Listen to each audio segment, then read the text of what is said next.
Irmãos amados, nós vamos abrir a palavra de Deus na segunda carta do apóstolo Paulo aos Coríntios, capítulo 3. Segunda carta de Paulo aos Coríntios, capítulo 3.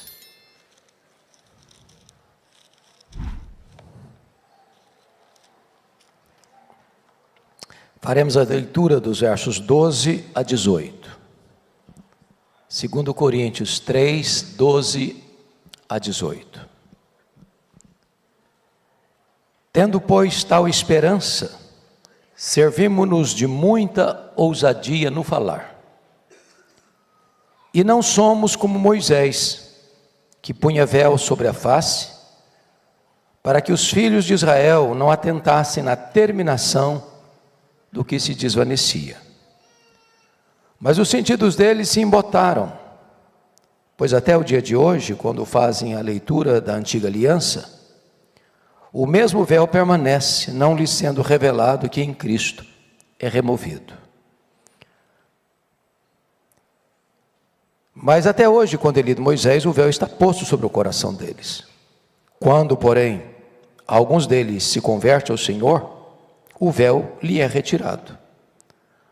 Ora, o Senhor é o Espírito, e onde está o Espírito do Senhor, aí a liberdade.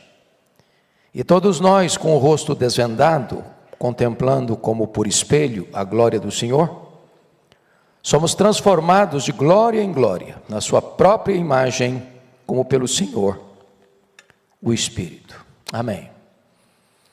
Eu quero hoje trazer uma mensagem bem pessoal para cada um, como se eu estivesse numa conversa de gabinete, só você e eu. E eu quero tratar hoje sobre um tema intrigante, removendo máscaras. Nós todos conhecemos a festa popular mais famosa do mundo, a chamada festa do Carnaval, a festa das máscaras. Algumas pessoas se revelam colocando máscaras, outras retirando as máscaras. Às vezes imaginamos que esse fenômeno de máscaras é apenas um fenômeno da festa popular brasileira. Mas na verdade, essa é uma indumentária que todos nós usamos.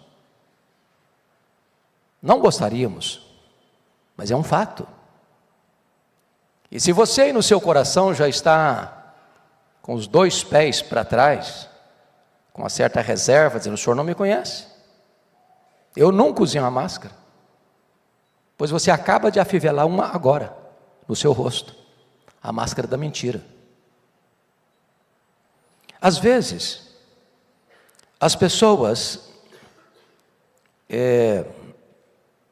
usam uma máscara para passar uma ideia de que ela é melhor do que de fato é. Ela usa uma máscara para passar a ideia de que ela é mais espiritual do que de fato é.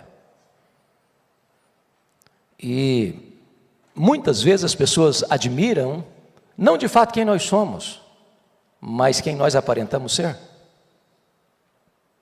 Às vezes as pessoas ficam encantadas, não com o nosso performance, mas é com a nossa máscara. Diz a Bíblia que quando o profeta Samuel foi à casa de Jessé, para ungir um de seus filhos rei de Israel, ele se aproxima e vê Eliabe, o mais velho, o primogênito, um rapaz bonitão, capa de revista, modelo de beleza feminina, de masculina.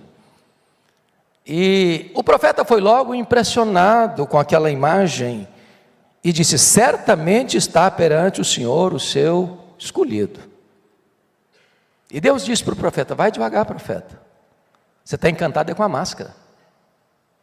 Está por trás dessa beleza toda, não é o que você acha que é. Eu não olho como os homens olham, eu não vejo a aparência, eu vejo o interior.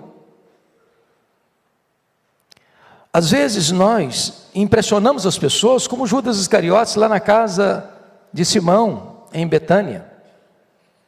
Quando Maria derrama todo aquele perfume, aquele preciosíssimo perfume de bálsamo, de nardo puro, ele protestou: isso é um absurdo, isso é um desperdício.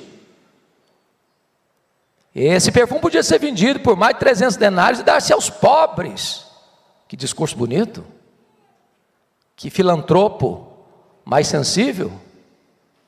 Mas a Bíblia diz que ele era ladrão. Esse discurso de ajudar os pobres era apenas uma fachada. Ele estava interessado em embolsar essa grana. Máscara.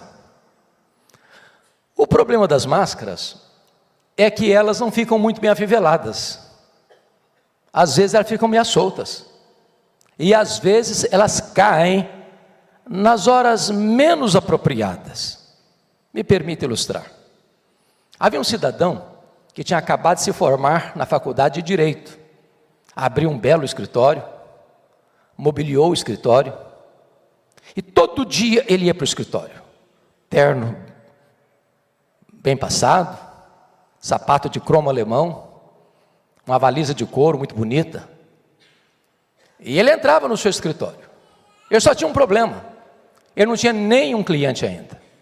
Um dia, veio aproximando o primeiro cliente. E ele ficou muito animado. Dizia, agora. E quando a pessoa estava entrando, ele pega o telefone e começa a falar. Como se estivesse tratando de um grande negócio, envolvendo muito dinheiro, para passar a ideia de que ele era um grande advogado, de tratando de grandes causas. E quando ele botou o telefone no gancho, disse assim para o cliente, seja bem-vindo, é um prazer recebê-lo aqui. E a pessoa disse, pois é, eu sou funcionário da Telefônica e vim ligar o seu telefone porque ele não está ligado ainda. Às vezes as máscaras caem. Então, eu gostaria de, à luz do texto lido, ver com vocês algumas das máscaras que às vezes nós usamos. Em primeiro lugar, a máscara da piedade. Veja você nos versos 12 e 13, tendo, pois, tal esperança, servimos-nos de muita ousadia no falar. E não somos como Moisés, que punha véu sobre a face, para que os filhos de Israel não atentassem na terminação do que desonecia. Irmãos, Moisés é um dos maiores líderes da história. A Bíblia o chama de homem de Deus. Um dos líderes mais fortes que a Bíblia o apresenta. Foi o homem que arrancou o povo de Israel de uma amarga escravidão, enfrentando com o seu bordão a maior autoridade do mundo da época, Faraó. O grande líder, o grande legislador, o grande intercessor, o homem que marcou a história do seu povo, um homem de uma coragem invulgar. Porém, a Bíblia diz que houve um momento em que Moisés não foi ousado. Quando ele subiu no monte para receber a lei, quando ele desceu, diz a Bíblia que o rosto dele, a pele do rosto dele brilhava. A Shekinah da glória de Deus estava estampada no rosto dele. As pessoas não podiam aproximar para falar com ele. Então o que ele fez? Ele colocou um véu. Assim as pessoas podiam se aproximar para falar com ele. O problema é que de repente o próprio Moisés percebeu que aquela glória foi se apagando, foi se desvanecendo, e não tinha mais brilho, mas ele continuou com o véu, querendo passar a ideia de que era muito bom as pessoas olharem para ele, esse homem tem a glória de Deus estampada no rosto. É a máscara da piedade. Ele não precisava mais do véu, mas continuou com o véu. Quantas vezes, meus amados irmãos, nós somos assim. Nosso palavreado, quando a gente está perto das pessoas, é mais rebuscado. Os nossos gestos mais medidos. As nossas atitudes mais refletidas. A gente passa uma imagem bonita. Puxa, como fulano é crente, como fulano é espiritual. Nossa, que homem de Deus, que mulher de Deus. E de repente aquilo pode ser uma bela de uma máscara. E as pessoas estão admirando demais, não quem somos, mas quem nós aparentamos ser. Se você pensa que homens de Deus não usam, Moisés usou. Moisés usou essa máscara. Não é uma questão de posição. Hofni e Finéias levaram a arca da aliança para o campo de batalha. Eles eram sacerdotes. E acharam que a posição que ocupavam, ou a posição que estavam, estava tudo bem. Só que Deus não olha para a aparência, Deus vê o coração. Mas vamos a uma segunda máscara, que eu chamaria a máscara do orgulho. Quando Moisés desceu com as tábuas da lei, o povo disse assim para Moisés: tudo que o Senhor falou, nós faremos. Eu pergunto a vocês, fizeram? Não. Por que não? Faltava-lhes poder. Mas eles achavam que eles tinham condições neles mesmos de fazer tudo. Quando eu coloco o meu eu no centro, eu faço, eu aconteço, aí está a máscara do orgulho. Porque o eu não faz nada. Eu não tenho capacidade por mim mesmo de fazer nada. É por isso que Paulo, quando retorna da primeira viagem missionária, reunida a igreja de Antioquia, eles não relataram quantas coisas fizeram eles, mas quantas coisas fizera Deus. Eu fico imaginando o problema, por exemplo, de Pedro, quando disse para Jesus assim: Senhor, ainda que todos te abandonem, eu, Pedrão aqui, jamais. Confira o meu taco. Eu sou bom. Eu não me acovardo. A corda não rói do meu lado. Eu sou batuta. Conta comigo. Nesse momento ele estava achando que ele era melhor que os outros. E fracassou. É por isso que Paulo vai dizer o seguinte: quando eu sou forte, eu sou fraco. Mas quando eu sou fraco é que eu sou forte. Se eu confiar em mim mesmo, fracasso. E Paulo está tratando disso dentro do contexto da nova aliança.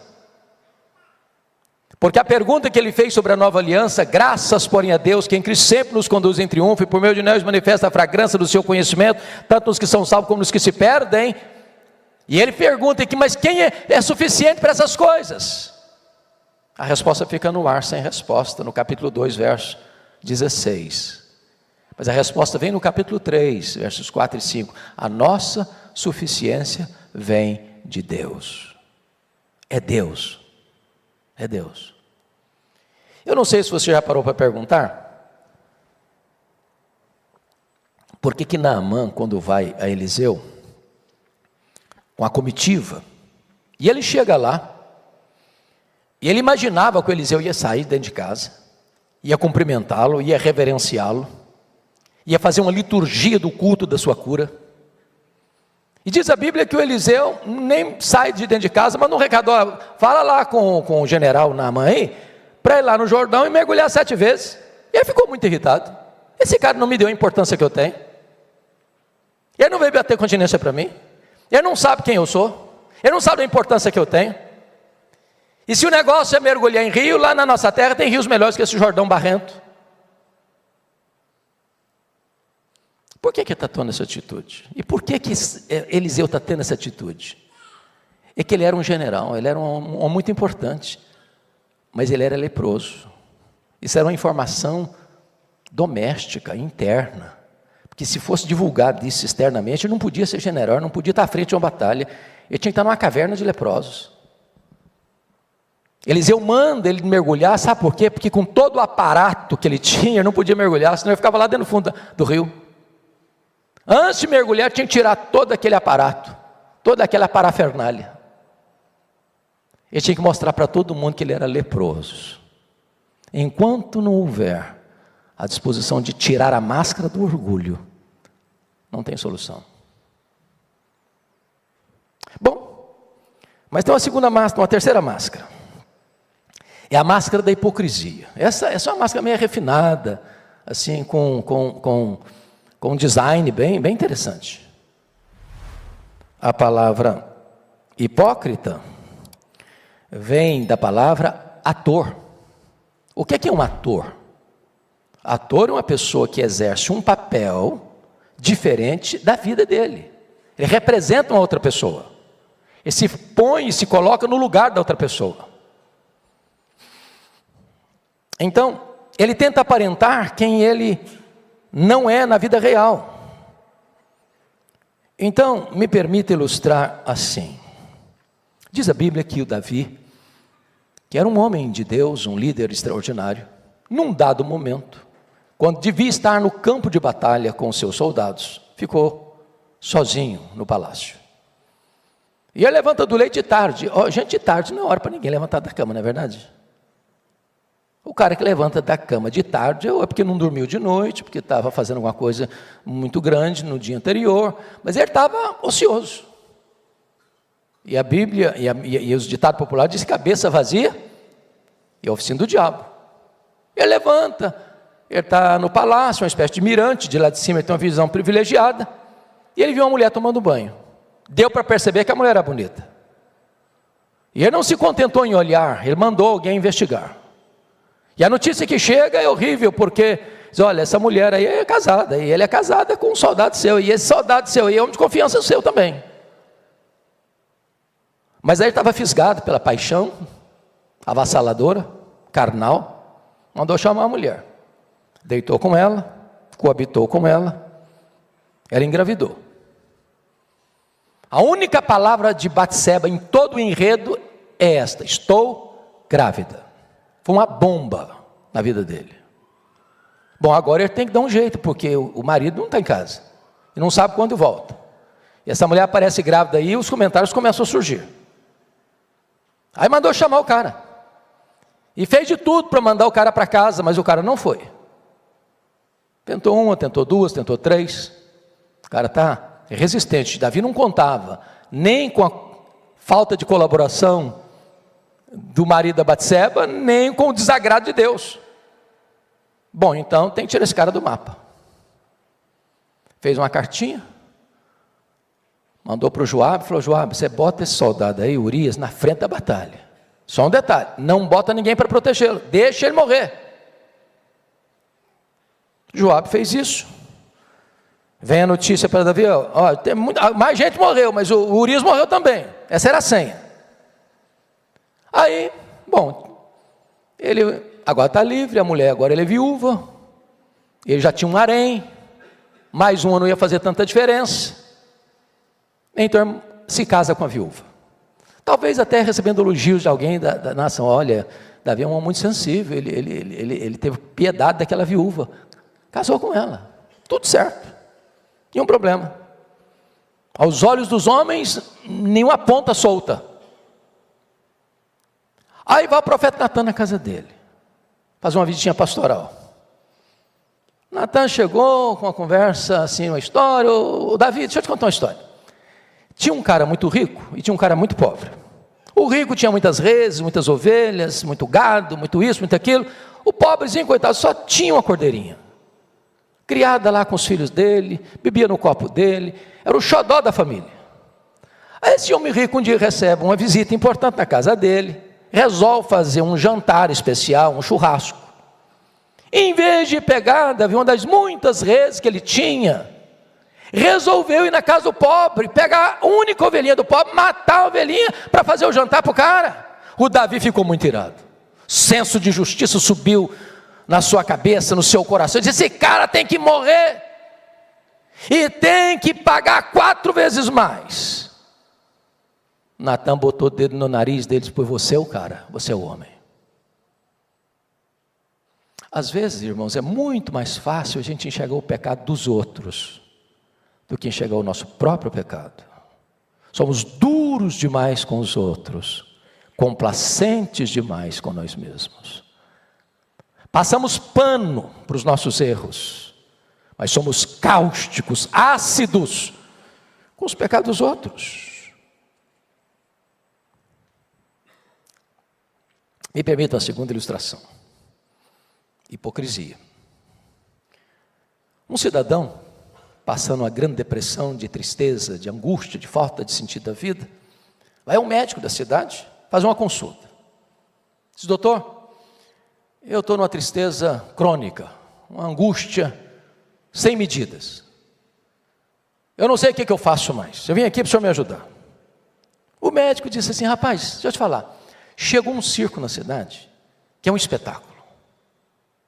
Todas as pessoas que vão lá, dão umas boas risadas, saem de lá mais aliviadas, é uma terapia. Vai lá que você vai melhorar. O palhaço lá é espetacular. Ele disse: doutor, o problema é que eu sou o palhaço. Eu sou o palhaço do circo. Tem gente que está sorrindo, está brincando, está contando piada, parece que é o ponto mais alto da alegria, da celebração da vida, e de repente essa pessoa lá, na verdade, lá no travesseiro, está vivendo uma vida miseravelmente triste. Mas vamos a uma quarta máscara. Eu sei que vocês não têm esse problema, irmãos, eu estou só tratando isso aqui porque é uma sugestão, da gente estudar. A máscara da duplicidade. O que é a máscara da duplicidade?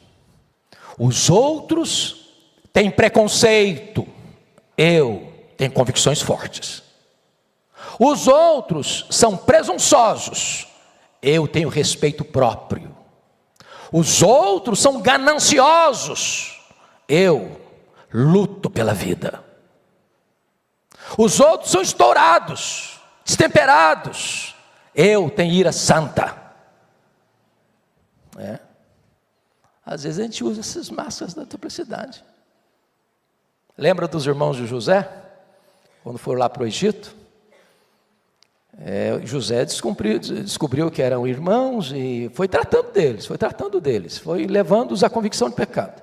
Lá pelas tantas, nas cenas, eles disseram assim para José: nós somos homens honestos. E José olha no pé deles: é honesto, né? É honesto, hein? Duplicidade.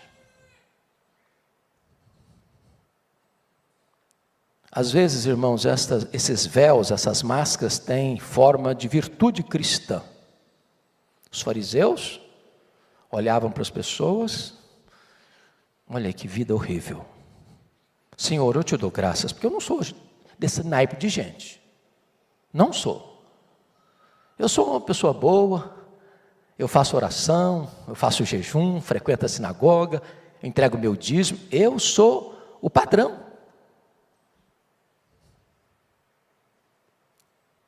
Às vezes somos assim. Eu posso até ter essa fraqueza aqui, mas essas outras aqui eu não tenho. É igual o cidadão que estava dirigindo o seu carro e passou a 120 com a plaquinha de 80. O guarda estava de espreita, deu o sinal, o cara parou. O guarda falou: você não viu a placa? A placa eu vi, senhor guarda, eu não vi o senhor aqui.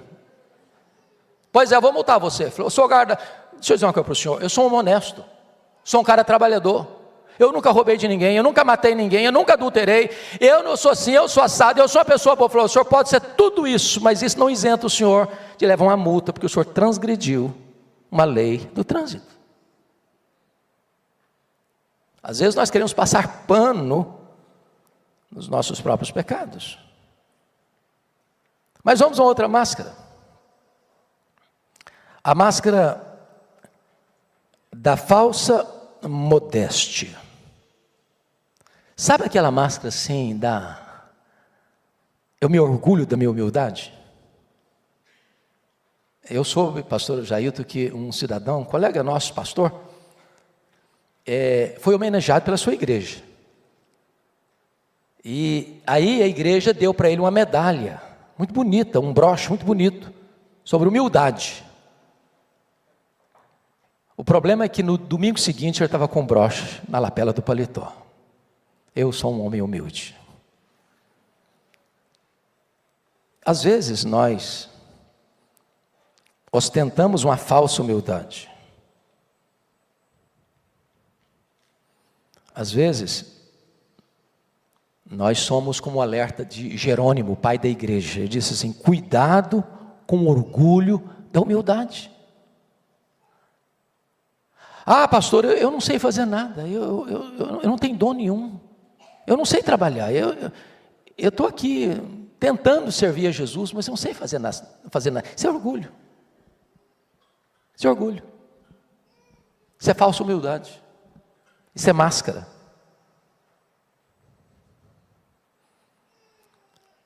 Mas me permita ainda mais uma máscara. A máscara da justiça própria.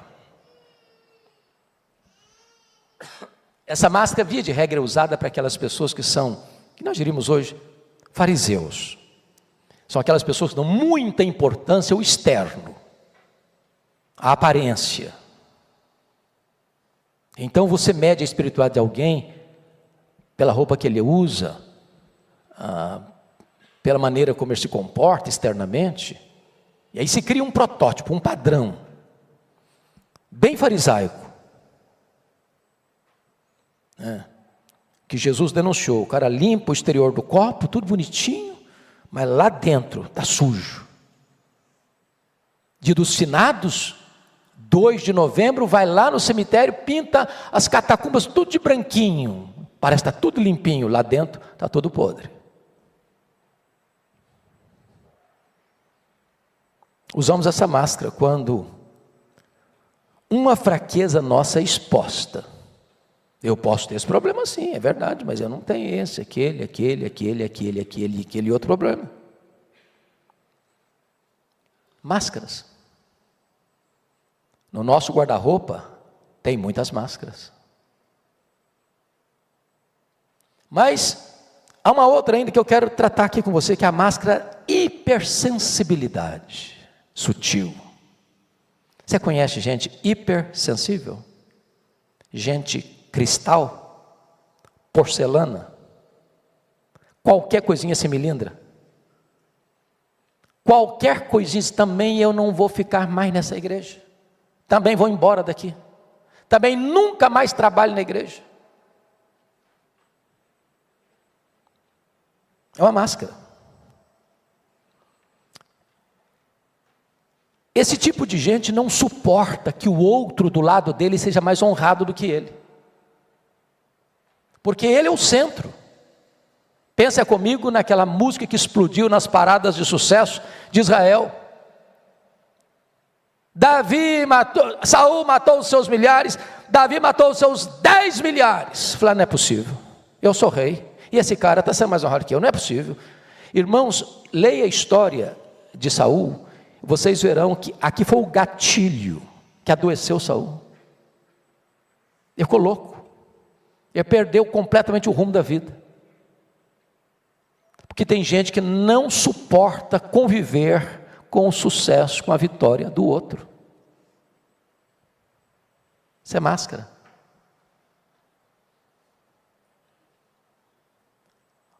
Os entendidos dessa área dizem que você e eu temos muito mais facilidade de chorar com os que choram do que nos alegrarmos com os que se alegram. Você vai visitar o seu irmão quando ele está passando um perrengue. Mas via de regra você não vai visitar o irmão porque foi promovido. Ô irmão, eu vim aqui me alegrar com você, porque estou sabendo que Deus impulsionou sua vida, você está num outro patamar no seu trabalho, na sua empresa, e eu quero me alegrar com você.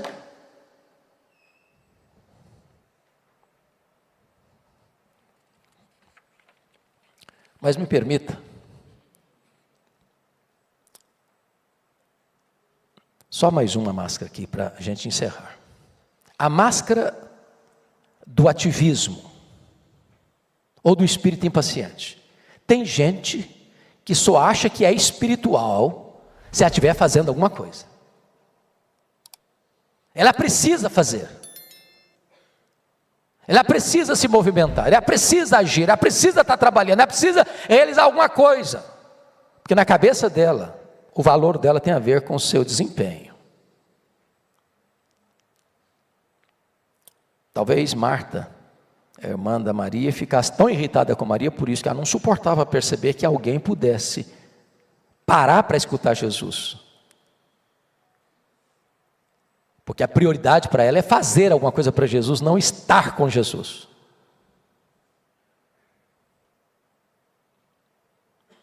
Às vezes a nossa vida, irmãos, tem muita atividade. Tem um personagem chamado Pierre G. de Ibsen. E esse personagem percorreu o mundo e conheceu muitos lugares, e experimentou muitas aventuras. E depois de ir para todos os lugares e viver todas as realidades possíveis, ele volta para a sua terra, entra na sua casa, vai ao seu quintal, encontra um canteiro de cebolas, arranca uma cebola e começa a descascar a cebola. Para cada casca que ele tira, ele dá uma atividade, um local que ele visitou, uma experiência que ele teve, um restaurante que ele comeu, um show que ele frequentou. E quando terminou, a cebola só tinha casca. Não tinha núcleo, não tinha essência. Tem gente que corre demais porque falta essência. Ela não sabe conviver com ela mesma. Ela não sabe ficar em silêncio. Ela não sabe parar. Pois bem, amados, a grande pergunta agora é a seguinte: como é que remove essas máscaras? Eu não sei se você está aí argumentando no seu coração, bom pastor, o senhor está falando isso aí, mas nada disso não tem nada a ver comigo. No meu guarda-roupa não tem nenhuma dessas máscaras. E eu vou ficar muito preocupado se você está pensando assim. Porque um estado mais avançado do problema é quando você acha que não tem o problema. Que quando você acha que você não tem o problema, você não busca cura, nem restauração.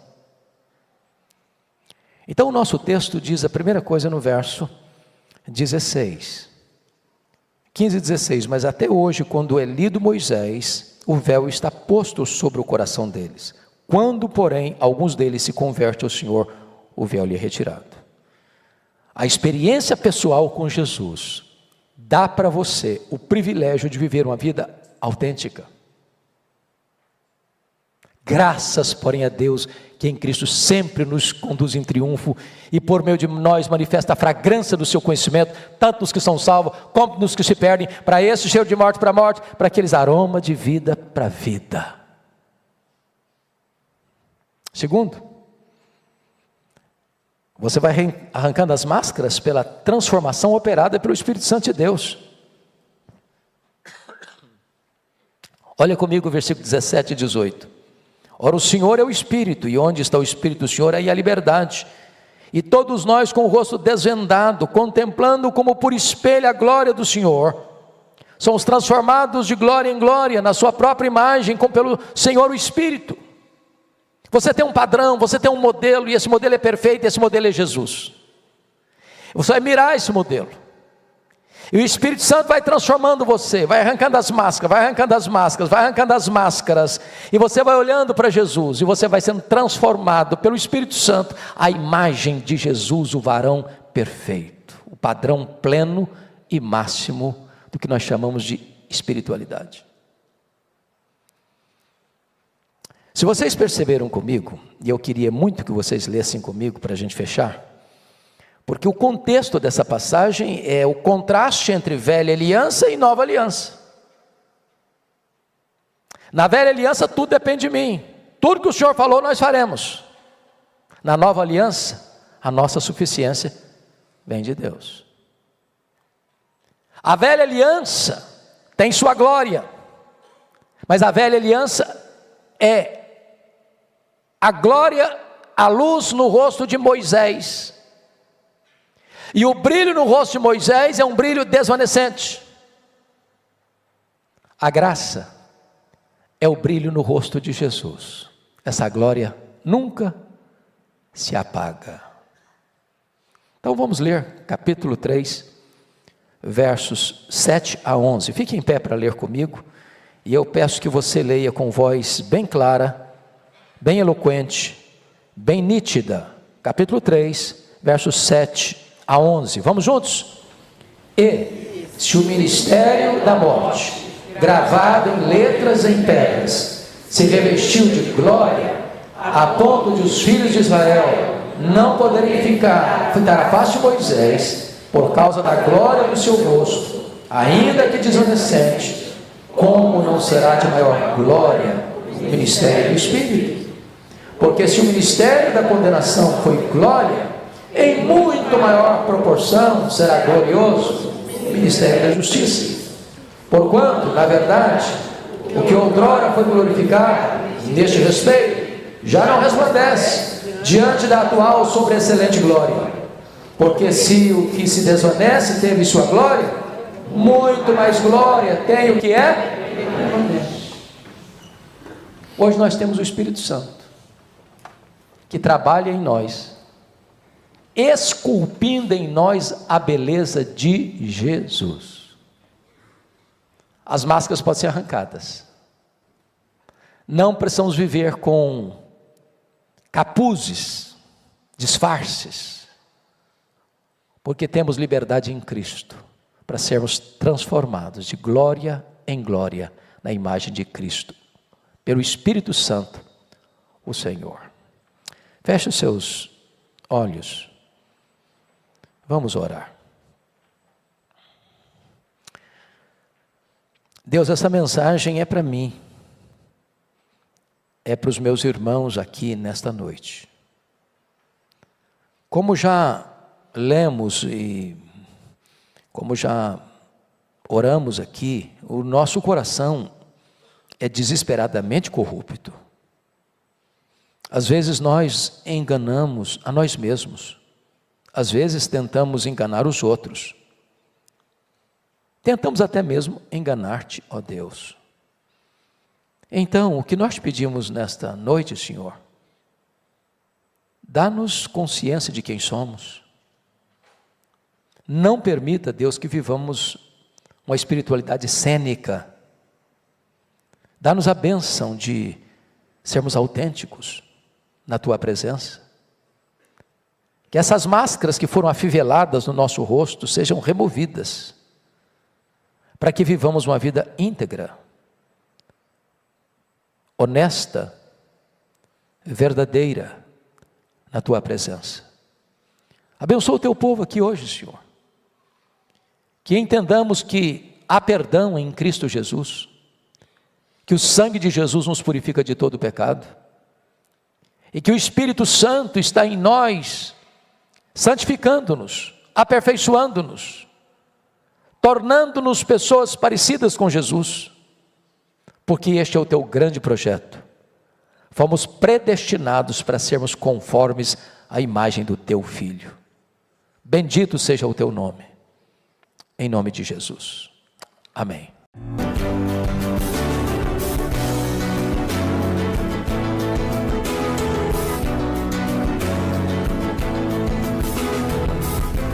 Palavra da Verdade, com Hernandes Dias Lopes.